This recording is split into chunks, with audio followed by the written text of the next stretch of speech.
regards to hobbies, I had this question. Mm-hmm.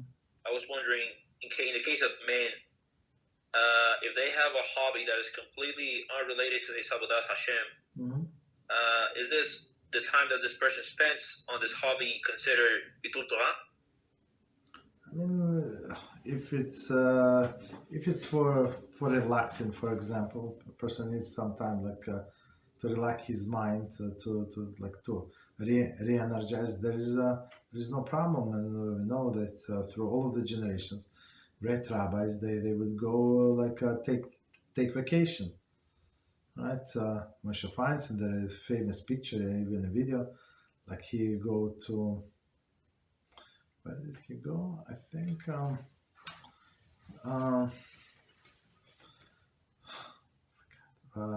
next to Boston, I think there is a island or something. So he went there for to Madgal colony, stayed there the summer. His yeshiva went to.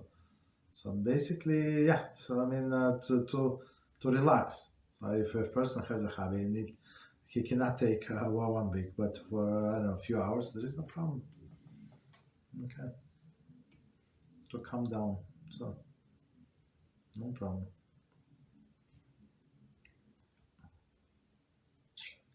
Thank you, Rabbi. You're welcome. The only problem if it would be primary. So right there, in a sense, so if a person, let's say, spends on a hobby 2 hours, so it should be minimum 2 hours of learning Torah, not not instead of the learning. So that's the thing. Yeah.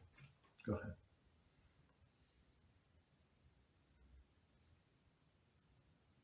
Thank you, Rabbi. You're welcome.